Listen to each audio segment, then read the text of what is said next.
All right, special show tonight. I know we usually don't do shows on Fridays, but we had to do a show this time because this band is so fucking goddamn sick. And for all of you that are watching right now, you need to go check this band out. These are the guys from Stories Through Storms. How you guys doing tonight? Awesome. Good, pretty good. Fantastic, fantastic. So now I got to figure out who the fuck I want to pick on tonight because I usually go first, but I'm not going to go first tonight. Actually, no, I'm going to have CB go first. All right. Sounds like you're picking on him, dude. It happens. He does it a lot.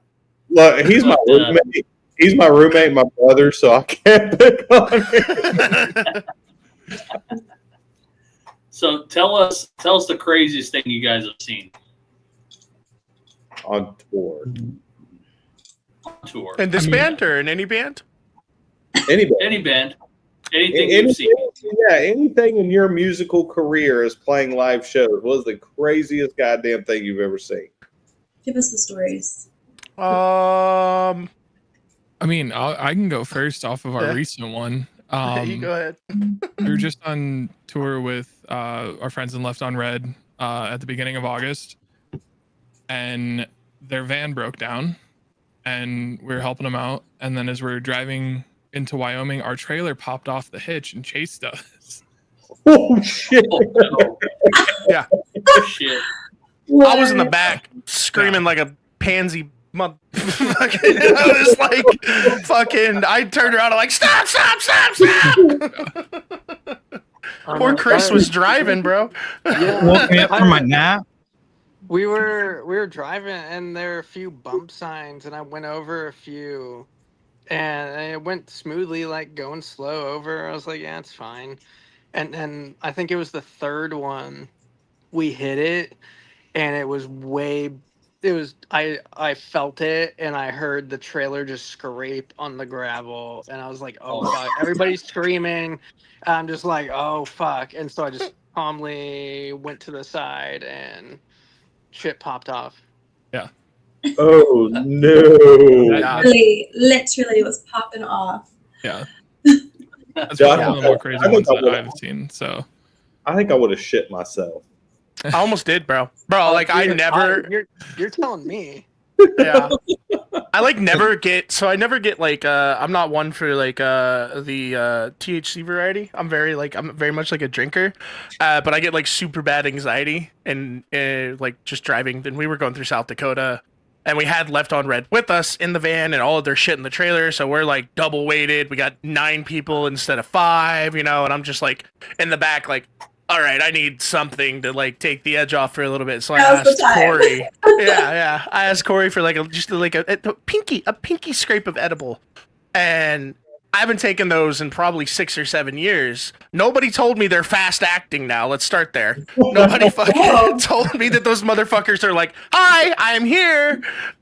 So I took it, and I'm gone as we're going through the mountains. I'm like trying to help make plans and navigate, and I'm like, I'm too fucking high for this. I'm gonna sit down. And fucking that happens, and I'm just like, this is why I never get stoned. Fuck. Oh, thank God for Terry, the roadside worker dude. Yeah. Shout out Terry. God bless him. He came by with a skid steer and lifted the trailer up off the ground and put it back on the hitch for us.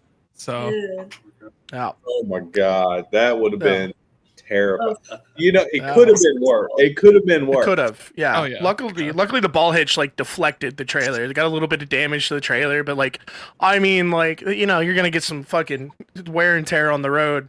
It was definitely like one of those. It was a scary fucking moment because all I could think about was all the things in that trailer, and I'm like, oh man, that's gonna eat our fucking ass right now. This is not gonna be good.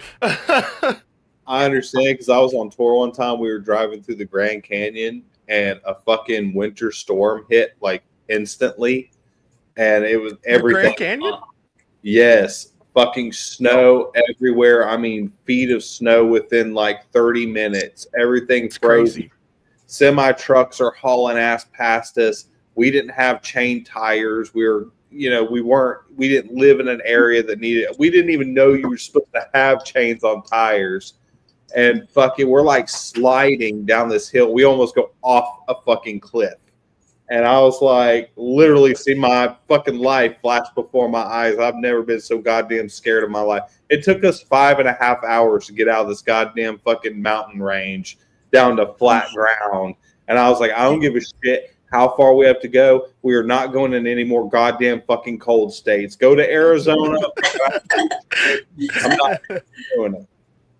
Dude, that's the fucking the scary part of touring that I think a lot of people totally don't think about. We try to not travel in the winter right now because I mean we're kind of a smaller band, so we're like, but we're also like split up into cold areas because it's like Kansas, Des Moines, and then Chicago are bass players in, so it's like we basically just try not to play shows at all in the winter because it's like we're fucked no matter which way we go. Yeah. Yeah, see, where the 3 of us live, we're like, what is winter? Because we all live on the ocean. It doesn't snow, so we're like, no. Probably see is 50. Fucking hot. Well, that's why if you're going to do it when it's cold, you leave right before it snows and you tour down south. And you just stay in the south the entire time. So then you're good. Yeah. That was kind of our backup plan until we started doing. We were like, we should go to Texas this winter, and then I was like, we probably need to do some releases. So they kind of made that the priority for now. But we definitely, All right, how about the rest? How about the rest of you? What you guys got? It's hard to Chris, top you want to go? Yeah, I know, right? That one's pretty scary. I'll give you a story. So I went on Warped Tour for a month and a half doing like catering. They call it like baby bands. It's the bands that run the lines and sell their CDs that aren't actually playing the event. It was cool as fuck though. It was a super awesome opportunity. Shout out Dylan Miller for taking me out with him. So I don't know if you know about Warped Tour's parties, but they do like big barbecues afterwards a lot of the time, like most of the nights, and they'll hire local like cover bands or just local bands that are good to come and play. And they'll all cook, and then they'll sell beers for 50 cents a can and they donate it all to the local like pet shelter. Yeah, super awesome setup. A lot of people didn't know that they did that every night. So I this is less of like a craziest thing I've seen, just like craziest thing that I've like dealt with. I took my $10 extra for the day from selling CDs and bought like 20 PBRs and just started fucking going through them, hanging out with all these bands that I've looked up to for years. You know, like fucking Amir's out there, Attila's out there, like all these bands that are like party heavy dudes are out there on that tour. Fucking I Prevail was out there. Like everybody in the industry. That was a good year. And so I'm hanging out, going around from camp to camp, and I'm too fucking obliterated to realize that these guys are like, okay, dude, you know, like, get the baby band guy away from us. He's going too far. And we were in Nashville, and fucking Jared Alonge, however you say his freaking name, is randomly there. I was hammered, and I go up to him, and I go, "You're real. Oh my God." And he was like, yeah. So fucking, such a horrible, like, I woke up in the morning and I was just like, oh, fuck me, dude. No. God damn it. Less of like a crazy thing, just like a stupid fucking thing that I've dealt with from my own, you know, fanboyish shit at the end of the day. Fair enough. Fair enough. All right. What you got, Anthony? Oh. Man, I can't feel like think I of anything should. off the top of my head. I took the big one. Anthony's Anthony's very new to the touring thing with us. Yeah. So he's new in general to touring. So these last like few months for him have been like him going out with us and kind of learning the ropes for sure. Yeah, eye-opening. Oh, yeah, it's always an eye opener. All right. How about you, Chris? What you got?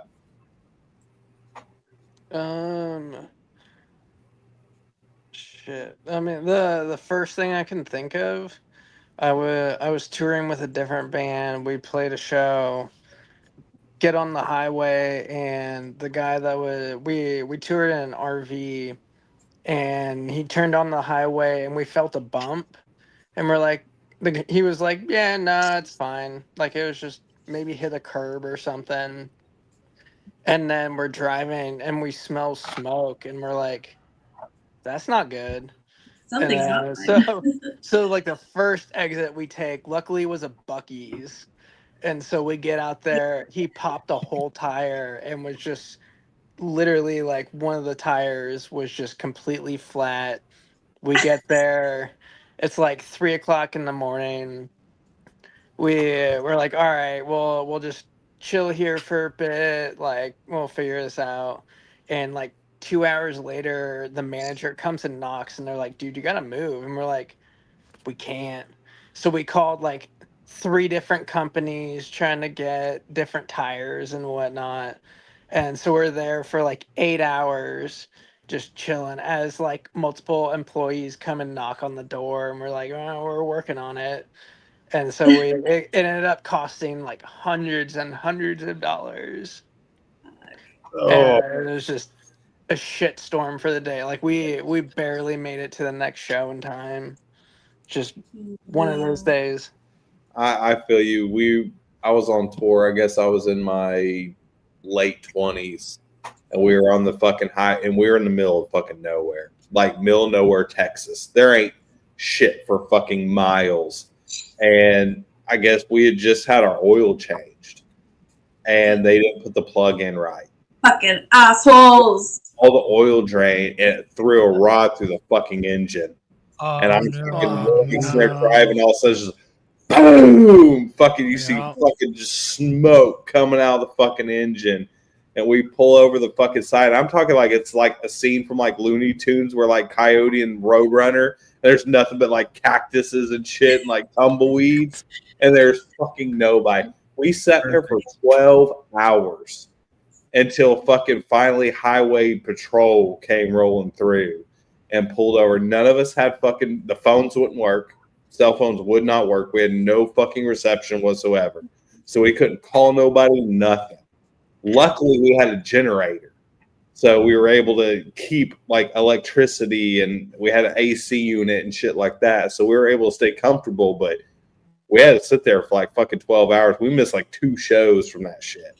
Damn. And it was, That sucks, dude. we I think basically do what? I was just say that the generator game. That's the move, man. You gotta have the fucking generator set up. That's You the next have step to. for us. You have, like it's just an absolute have to. Like there's two things we always had, or three things we always made sure we had: a working bathroom, because you have to have a fucking working bathroom. Because if we didn't, we would have been in deep shit, literally. We a generator, and we always took a grill. We always had a fucking charcoal grill.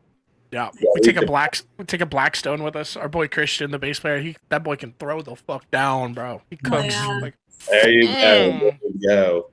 So, for each one of you, at what point in your life did you decide that you want to be a musician, and particularly playing in heavy metal? Was it like a band, a family member? Like, what was that pivotal moment? You're like, this is what I want to do.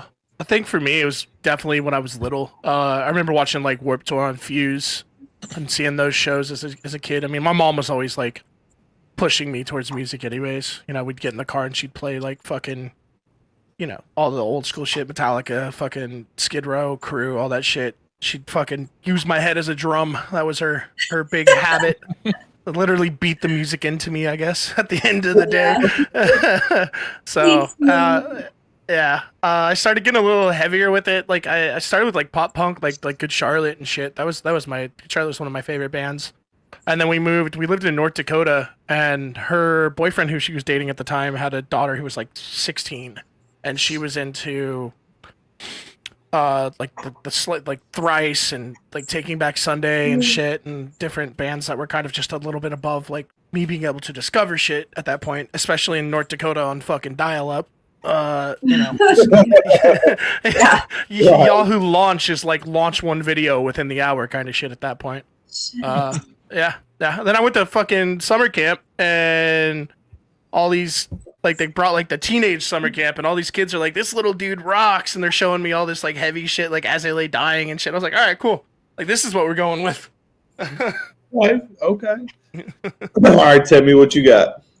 I mean, kind of same story a little bit. Like I just grew up with a love and passion for music that, like, I remember, I think I was told one time that when I was a kid, like little kid, I would walk up to my dad's stereo and turn it on, crank it up, and then just sit down on the ground right in front of it and kind of like go like that, but just be sitting there. So then my family would come running in, turn it off, and then I'd get back up, do it again. And so like I just kind of like always absorbed music off of like I would always be singing in the car with my family, or with like when I'm in the car with my dad, and just picked up new bands off my brother as I got older, and then started playing music. And like I'm a big guy. Like You're a big motherfucker. Like 400 pounds. So I was always like a foot and a half taller than like the rest of my class and my friends and everything. And I always had my family being like, okay, Timmy, you're bigger than the other kids. You gotta be easy. You can hurt them real easy. And I discovered that I wanted to do music after I was at football practice one day and bruised up a friend after I fell on top of him. Like completely bruised up half his body, gave him a concussion through his helmet. Jesus. And I was like, I don't want to do that. I'm good. So yeah, Sorry, little friend. I spiraled into the music then. So, and I just imagine you picking him up by the back of his like, sorry, dude. So what was your like first introduction to metal? Like, what was your first band that you ever discovered? Mine? Yeah. I honestly, I can't tell you. Like from listening to music as a kid, like my dad always listened to like a lot of like Sabbath and like classic rock and Guns N' Roses, and like I just grew up listening to Metallica and Sabbath and AC/DC. Like my first concert was Metallica in 2008. So Oh yeah. So yeah, I was just like in it from the get-go. Hey man, I still remember mine was 1996. It was Marilyn Manson Antichrist Superstar tour. Yeah. God damn. and I got shot in the ass with a riot bullet. Oh. Yep. Awesome. I snuck out, and my best friend's older sister took us to see Marilyn Manson, and me and him were both huge Manson fans, and Sweet Dreams had, kind of was blowed up, and he just came out with, the Antichrist Superstar album. And we went to, at the time I was born in Oklahoma City and raised up in Southside Oklahoma City.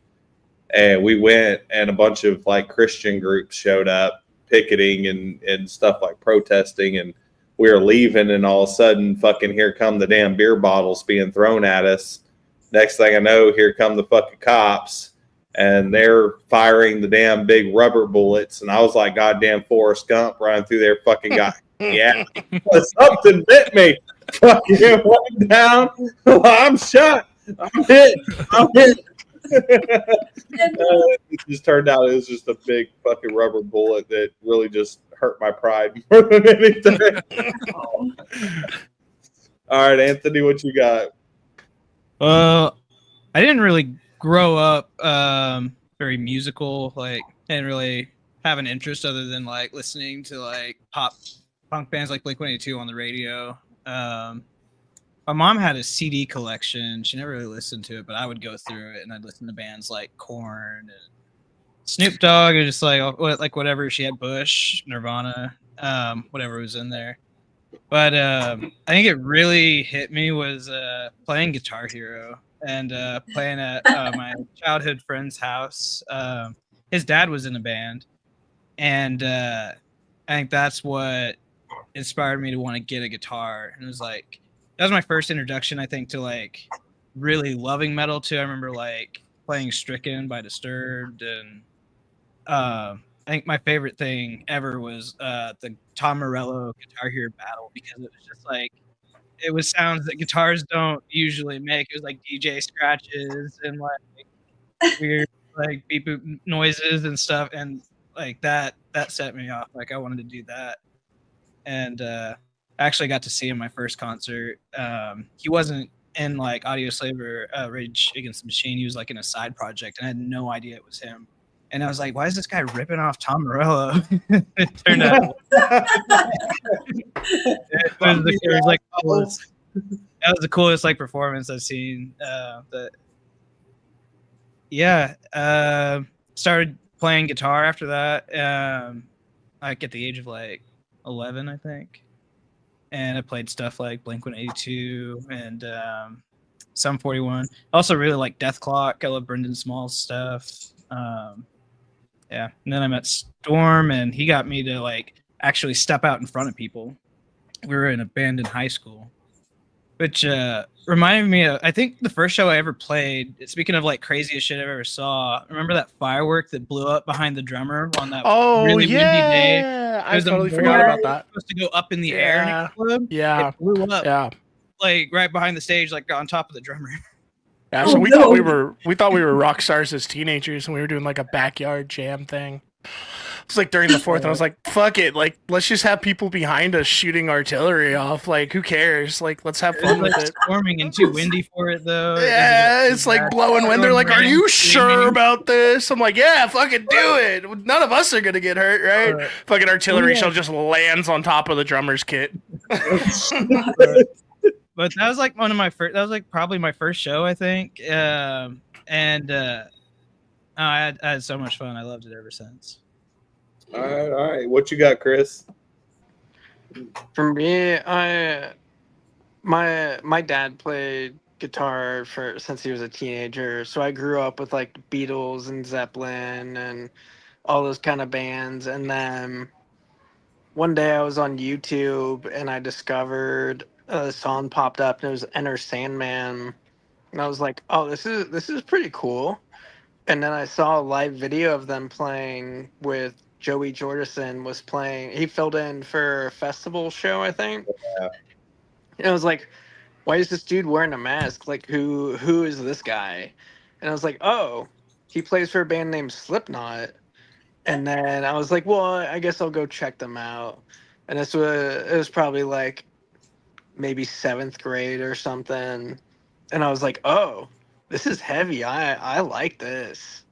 And then from then it just like went downhill between like Whitechapel and then it just went heavier and heavier and heavier. So it was really Metallica was like the gateway drug for me. Okay. See, got probably- more branchy and more branchy and more branchy logos, right? Yeah. It just as soon as I went from Metallica, it just went complete downhill from there to I'm like probably a lot older the than you stupidest guys. heavy thing I could possibly try and find. Yeah, so I'm probably a lot older than you guys because I grew up like my very first band was watching Beavis and Butthead and seeing Motorhead Oh, and yeah. White Zombie. And Motorhead, like I thought Lemmy was God. Mhm. And He was. that was a whole reason to be a bass player was because of fucking Lemmy. And that was my shit. And I actually didn't discover Slipknot until I was in my 20s. And it was at the Jägermeister music tour because I'll never forget. It was the sickest I've ever been. And puking Jaeger is horrible because you could taste it and smell it for like 2 weeks afterwards. So We love Jaeger. Our band's obsessed with. We're Jaeger boys. I have not touched Jaeger since that night. So it's been over 20 years since I've ever touched Jaeger because they used to do the Jägermeister music tour. So every year they had another 3 big bands that would go out on this tour for sponsored by Jaeger. So I went to Atlanta to the Tabernacle, and it was Shadows Fall, Killswitch Engage, and Slipknot was the headliner. And I think at the time they were about to go into the studio to do Iowa, but Iowa hadn't even been recorded yet. So they were still touring on the first album. And I had no idea who the fuck they were. No clue. And I started to leave because I was a big Shadows Fall fan. So I was like, I watched Killswitch, liked it, loved it, cool. Watched Shadows Fall. I was like, I still have to work tomorrow. Fucking blah, blah, blah. And this big dude stands in front of me. He's like, dude, don't go nowhere. Trust me. You want to fucking see this band. I'm like, all right, fuck it. And this little chick comes around, little Jägermeister girl, and she's like, you want a shot? I was like, I'm not really a shot guy. I'm more of a beer guy. And she was like, do you like mixed drinks? I was like, sometimes. And she's like, I'll bring you something. I was like, all right, cool. So she brings me this. She goes, you like root beer? I said, I love root beer. Well, then mix Jaeger with fucking root beer. Barrel bomb. It kills the goddamn taste. You can't, there's no burn. Can't taste the alcohol. You have no, so I forget that there's even fucking liquor in it. I'm down in these motherfuckers like, they're going like there's never going to be root beer ever again in the entire world, and I'm just downing them. By the time that show was over, I was crawling out of that goddamn fucking venue, and I got so fucking sick. Not only did I get sick and throw up, I decided to go into an area of this grassy area, and I roll into a fucking fire ant hill. No. Oh, Oh, God. It was horrific. Horrific. Okay. But if it wasn't for the fire ant hill, you probably would drink Jaeger again, right? Yeah, I don't know. Dude, it's like every time I ate, every time I breathed, all I could smell and taste was Jaeger for like a week solid. I was like, yeah. Those botanicals will get you, brother. Well, I became a bourbon man after that. Like, no, That's fair. All right, Meg, you're up on deck, girl. Do y'all have any pre-show warm-ups or little rituals that you do to get your head in the game for the show? Yeah, usually we freak the fuck out before every show. There's usually some fucking issue we have to solve. Problem solving. I mean, I think we all kind of do like our own warm-ups, I think. I do like just a couple of vocal warm-ups. I like to do this thing. that I get made fun of now all the time for, because once I go into like the certain range, it kind of sounds like R2D2 when he like screams. It's called a spooky. I'm sure there are other variations of it. You just start real low, and you just say the word spooky up over to the break of your vocals, right? So I'm that way having you a can hard know where time like imagining what it sounds like. Can you? Yeah. can you Okay. please- Ready. I was We'll do one. Yeah, it's a Let's see, bonus. I'm curious. Hopefully it doesn't like blow it out, right? I don't want to blow my mic. My mic descend. Here, let's try.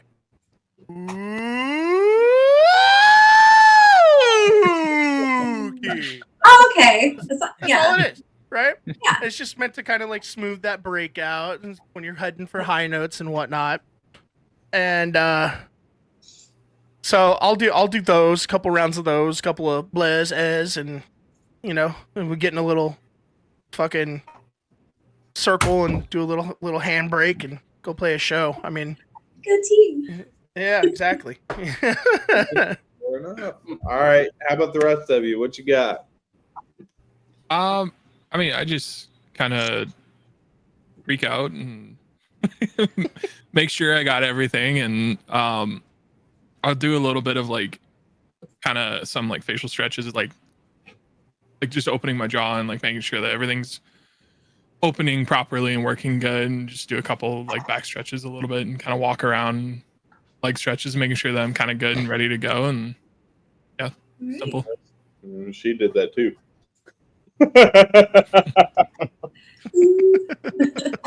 How about Anthony? Yeah, I like to freak out before, and I also like to limber up. I like to jump off things and stretch, and Parkour. yeah, do some parkour. It's like 30-year-old parkour though, so it's more yeah, like yeah. It's like how am I He just rolls across the stuff. he just planks on everything. It's like a caterpillar, like. Yeah, I like to limber up and yeah, just practice like guitar warm ups and stuff, and yeah, get pumped. All right, fair enough. How would you do this? For me, I like to try and be very organized. I'm kind of an anxious person, so I like to have my drums set up, ready to go first thing, and then I'll kind of decompress, like sit there, chill out. I'll take a practice pad, some sticks, and then just like do some warm ups, like rudiments, envision how the songs are, just like kind of picture how the show is gonna go as I'm doing rudiments and just single strokes and whatnot. And just it's kind of like my own way of meditating in a way that Shit. yeah, I instead of like trying to hype myself up, I have to like calm myself down so then I can get hyped up once I play the show. I need to get like in a certain headspace in a way. We should learn more from him. Probably we're Very zen. He's just we're like, where the fuck are the camera batteries? I was like I can just picture that. the calmer I am before the show, the harder I go during the show. That's It's fair. weird. That's how my brain works. Okay, fair enough. Fair enough. Very cool. All right, CB, you're up on deck. All right. So, does pineapple belong on pizza? Yes. No, 100%. 1,000% Yes. yes. Yes. Yes. Will I eat it if it's there? Probably. Dude, But it's no. It's the best pizza So you can good. ever get. Dude, I like sweet pineapple- spicy, so yeah, pineapple and jalapenos, and obviously like whatever. Yes! meat, and No, going he's for a it. hold on. We gotta correct that. He's a whole nother level No. of spicy, brother. He- We're not talking No. just jalapenos. This motherfucker douses his shit in anal fucking devil semen. Okay, like it's not the same level as normal people. Like he's not gonna have an asshole in 5 years. me and him would be best friends when it came to food because I do the same shit. 'Cause, like I've made tacos in here, and fucking CB's over there like pouring sweat. He's like, I need the milk. I need the milk. Give me a glass of milk. Yeah, I love trying like all the hot sauces and peppers. I'm growing Carolina Reapers in the backyard right now. Nice. Fuck yes. Fun yes. fact, I once won a solo stove because I was working at a restaurant at the time, and there was a hot wing eating, the hot ones contest. Well, they had volunteers, and that was the prize, and I won. I went all the way to level 10. Awesome. It was brutal. Yeah. I have the bomb. It sucks. It's pretty bad. I've heard that's terrible. It just tastes like battery acid. It's not meant to it's taste horrible. good. There's a flavor. Yeah. It's a novelty. It's like if you wanted to spice up a pot of chili, it would be great for that. Like just a couple drops, and it would like spice up like a whole pot of something. But like to put it on like your wings or something is just not. His roommate, they like drug each other with hot sauces, bro. They like spike each other's food. It's fucked up. I did it It's sacrilegious. No, I'm a little bitch when it comes to hot sauce and like spicy food. Like even like medium sauce, like medium buffalo wings. No, you're out. I'm already out. It's mild or anything below that. Don't mix up your sauces with Tony, or else you're fucked, brother. Yeah, I gotta put labels on my stuff. I'm at least like I need at least habanero. At least. Yes. Yeah, exactly. See, I like I still love like up to that level, right? But once we start stretching past habanero, I'm like, yeah, I can eat it, but I like my asshole intact, bro. Like I'm not trying to ruin my night. You know how you won't drink Jaeger? I'm not going past level 7. Like I'm good. I don't want to shit lava in the morning. No, bro. I'm getting too old for that shit. I've had a sensitive stomach my whole life. This motherfucker's catching up. This fucked up fucking flesh suit is angry. It's like, nah, we ain't doing this shit anymore, kid. Oh, trust me, there's been mornings that I'm like, I fucking make some of my like what I call my Diablo tacos, and I'm fine. Like I eat like 3-4 of them bitches, and I go to fucking work now. Me and we gotta hang out sometime. Me and here, we work together. I got him a job with me at my company when he moved here from Arizona, and fucking I sit there and make the tacos, and I'm driving to work, and he'll call me up, be like, "Hey, where you at?" I'm like, "I'm fucking halfway to work," and he's like, "I'm shitting lava." He's like, "Fuck Bad you, day. and your Bad tacos." day. It's like, I hate you. I'm like, I didn't hold a gun to your head till you eat the motherfucker. It makes life more interesting. I mean, Okay. are you just gonna go through your life with boring shits for the rest of your life? Oh, You you heard it here first. You could have had some dino nuggies. You didn't have to eat. Man, Damn, that's fucked up. have your shit as a form of entertainment. Wow. God damn. Gambling. So, for each one of you, if you could spend 24 hours with any musical icon, dead or alive, and be able to get every bit of musical influence and knowledge that they have within that time period, who would you want to spend that time with? My go-to would be Dave Grohl. Yeah. Okay. He's That's a solid he's one. done so much throughout his life, and I've looked up Mr. to him. Everslong. Between like Nirvana is like when I started first playing drums in middle school, it was Nirvana, and I love Foo Fighters, everything he's done. Like I love dude's Foo been Fighters. through the ringer, and he has so many stories, and just I feel like I could learn so much from him. Okay, fair enough. What you got, Storm? Oh, I think mine's a little more modern than what most people would say. I think that I would like to kind of pick the mind of Ollie Sykes from Bring Me the Horizon. I think that his come up as like an artist and like the change in that band and the growth to the level they're at now, it's pretty fucking incredible to see. So it's one of those things that I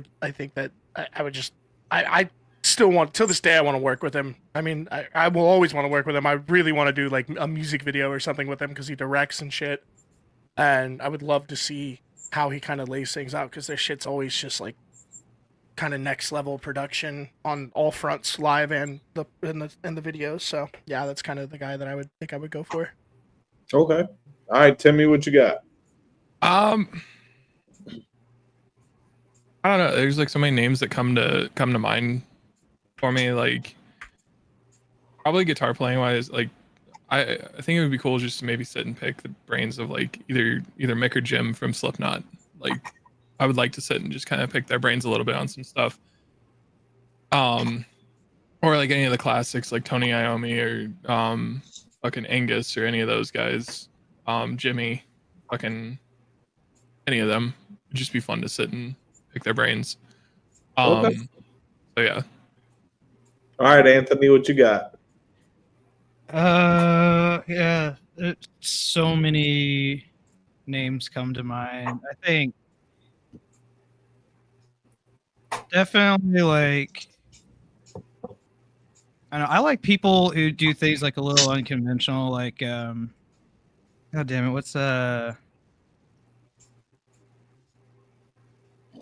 what is Limp Bizkit's guitarist name? Wes Borland. Yeah, Wes Borland or Tom Morello. Like I like their styles. I don't know. Lately, I don't know if he'd be the best one to pick the brain about the industry, but like Charles Caswell from Buried Alive. I don't know if you've heard his stuff, but it's kind of like kind of digital, but also just extremely technical. His stuff is so sick. Yeah, it's mind blowing the stuff he does, but yeah, it's a very modern one. And Dave Grohl is a really good one. I like that intro the most, honestly. See, for me, I always say the same thing because, like, there's a lot of people I would like to spend time with. Like, I would love to spend time with Rob Zombie, and you know, one of my other favorite bass players is Ryan Martini from Mudvayne. Yeah, but mine, hands down, like without a doubt, and he's old school and still modern at the same time, be fucking Les Claypool. Oh, The fucking man that was told he can't join Metallica because he's too goddamn good. I'm sorry. Like, I would want to spend 24 hours with fucking Les Claypool because that motherfucker, the shit he could do on a goddamn bass guitar is just fucking mind blowing. Like, I loved Primus when I was a kid. I still love Primus. Still listen to Primus. Come on, man. Primus sucks. Whoa. Wow. All right, y'all. That's the end of our podcast. Thank you so much for tuning in. Oh, come on. Nobody got the joke. I know. I dropped my shit. Okay. All right. Cool. I got you. Thank you. All right, Meg. You're up on deck, girl. What is y'all's proudest moment as the band so far? For me, I think it's just overall, like, honestly, that first show back was huge for us. This band died for a very long time. And it sucked. It was kind of like my pride and joy when I was first in it and first doing it. So being able to kind of come back and do it again has been fucking awesome. It's great to be able to fly the flag that I care about so fucking much and that I've invested so much time and so much of my life into. So, and now it's back and it's better than fucking ever with people that are better than ever. So I'm just beyond excited for that. Awesome. To kind of piggyback off that in a way, I was in the band during the Echo EP time, and then I just kind of rejoined on this last tour, and that first show back where I was playing and everybody kind of turned back at different points and were smiling and had so much fun. I was like, this is the shit. I was like, I love this. I'm glad to be back in this band. Awesome. Okay, what you got, Timmy? I mean, kind of the same as these guys. Just definitely the shows that we've done this year. Like, I've like built and just like each one's been like a lot of them been better than the last ones, and I think it was Indianapolis. We played in Indianapolis earlier this year, and it was a fun show. It was a small little venue, but it was a cool venue. Like the venue was just really cool. They had a lot of like horror movie props and everything that they had made themselves on the walls and everything, and it was just a cool venue to be in. And then the just playing the show and like getting down in the crowd a little bit with the people while we were playing was just a lot of fun. So yeah, shout out Monsters Inc. Shout out Andrew Moser Yeah. from Remnants too, man. Those guys take care of us every time we're up there. We love those guys. Heck yeah. Mr. Anthony. What you got, Anthony? For me, my proudest and favorites are when we play local. Like at the end of our first tour, when we played at the Booby Trap, which I mean, I like the Booby Trap. my But comments it to is a myself. small. Yeah, I was trying. that show was interesting. Yeah, but it's because it's local. See, when we completed the tour and landed in like my hometown, like all my friends and family came out and they were all like jumping up and down and headbanging and stuff, and I don't know, that just made it the most fun. And like when we play in Kansas City, anywhere close, like seeing friends and family come out and moshing and headbanging is the best. Heck yeah. All right, fair enough. All right, CB, you up on deck?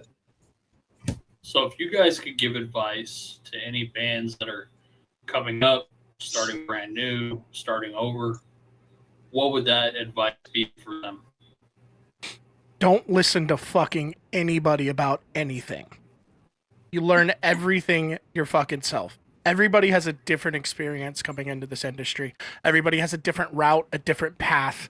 Certain bands will grow off of certain things. Other bands will die off of certain things. Your path is chosen by you.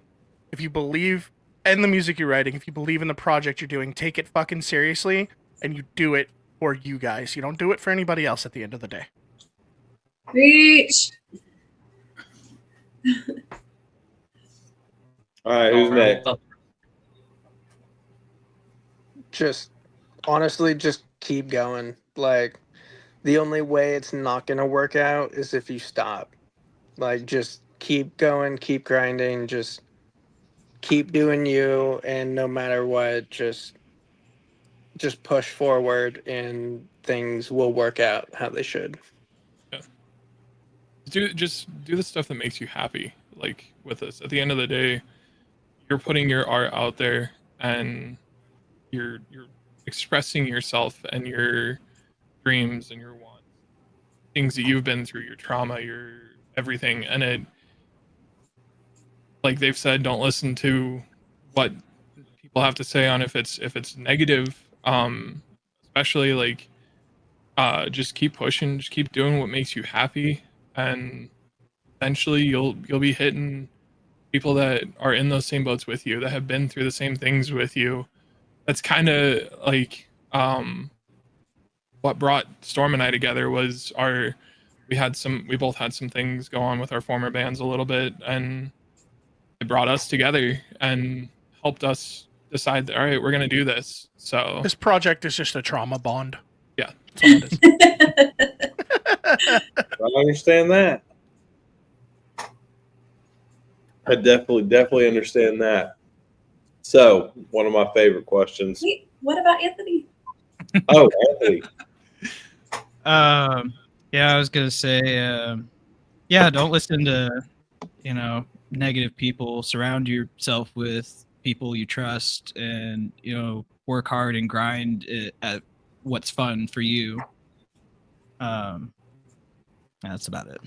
Yeah, I think another good point to make, just really quick, is that there's no one person in this industry that is the answer to all. It takes a whole team. It takes a village to put everything together. So, with the people you work with, make sure that you're giving them your all, and make sure that they're giving their all, because that's what it's gonna take at the end of the day to move forward. Yeah. Excellent. So, if you guys, and this is for each one of you, so I know your answers might be a little different, might be a little same. You're building a tour, and you can tour with any three bands. that you would like to tour with? Who would you like to take on tour with you? Who's going first on this one? Okay. who's stealing whose bands here? That's the real question. I'll That's go first. hard. Okay. I'd say Beartooth, A Day to Remember. How many do I get? 3. Three. I gotta think of a third one. Third. Papa Roach. Ooh. Okay. I think for me, it would probably be Slipknot. God damn it. Hold on. Let's see if he hits my second one. Some good friends of ours, Motionless and White. Fuck you.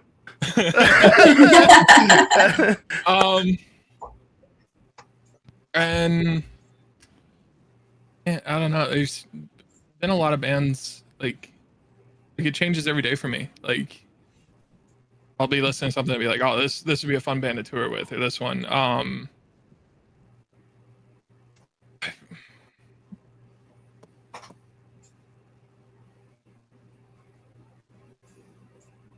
Maybe Spirit Box. I think. Yes! Yeah. It's a good choice. All right. Solid. That hits me right in the heart because, like, I'm a huge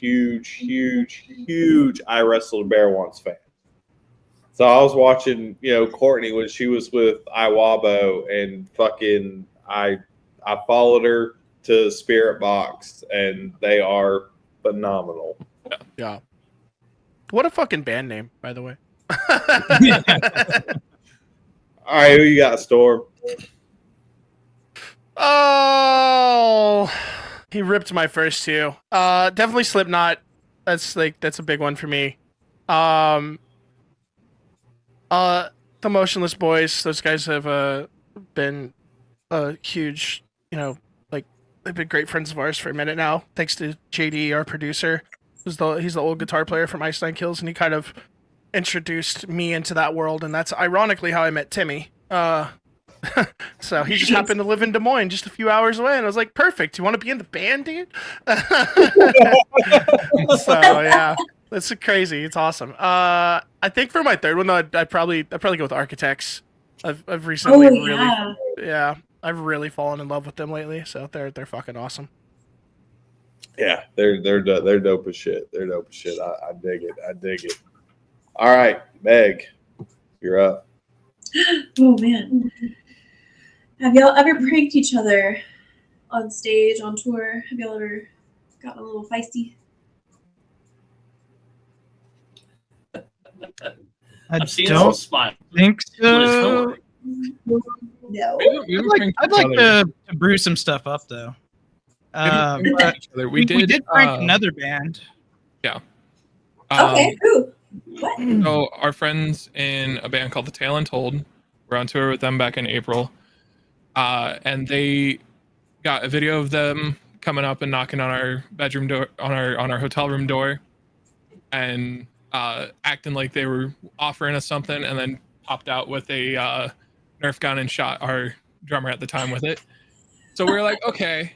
And then during the last song of their set, we popped the big twist confetti poppers and just covered them completely. Far too much. Far too much. We had 5 of them. We overdid it so hard. And We it's perfect. they were finding confetti like 3 months later still. That's great. I think the next time we opened our in-ear rack, we were finding confetti. I was like, damn, this shit's just like the haunting, bro. All right, fair enough. So, CB, you're going to get the last question tonight before we get into their music video. So, go for it. So, unfortunately, our other host can't be here today. You motherfucker. You Which motherfucker. gonna be? I already know what you're fucking doing, you son of a bitch. So, are you guys Star Wars or Star Trek? Star Wars. Star Wars. Star Wars. Yes, I always win. I always win. I'd say Star Wars, but I've only seen like 2 movies. You're out. Man, way to ruin a good thing quick, buddy. To be fair though, I've never even watched like a Star Trek movie or show. So I mean, me neither. So that's why my go-to has to be Star Wars. You're not missing it. It's not even I important. was just always more into Star Wars and like the lightsabers and all that shit growing up than any of the stuff from Star Trek, really. So That was the I first watched- movie I ever cried to when I was a little kid. By the way, I cried in theaters watching fucking when he was like, "You were my brother." Oh, Like, yeah, I was in theaters like, yeah, you were his fucking brother. This fat little kid standing in the aisle, bawling his eyes out. No, it's good enough. I'll fucking take the win. All right. So before we get into it, do you guys want to explain a little bit about your music video? And you got somebody quite big in that music video with you. Yeah. So this music video actually has a nightmare story with it. Timmy fell on the set of this video and tore an ACL. Yeah, go ahead. the full damage extent that was done was I tore my ACL, sprained the MCL, cracked the bone, one of the bones in there, and then sprained both the MCL and the ACL in the other knee. And then the one that had the torn ACL, there was other minor damage to ligaments and stuff. We had gotten the bright idea of doing the typical metalcore stuff of, hey, let's have some water on the floor and be standing in that. And we had this wonderful actress that was doing like creepy, twitchy stuff dressed up as a plague doctor. And I went to walk around and everybody had said, hey, there's a slick spot back here. Watch it. And I tried to watch it, but me being so big, I just naturally took bigger steps and my foot went straight through it. One leg went out one way, one leg went the other way, and almost dove the neck of my guitar into the ground, but I pulled back and then had my leg completely.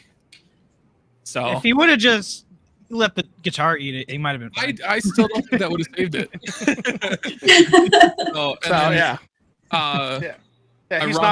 He's not made to be a hockey player is what we're getting at. Ironically, the only thing that we had to support my broken leg was a wet floor sign.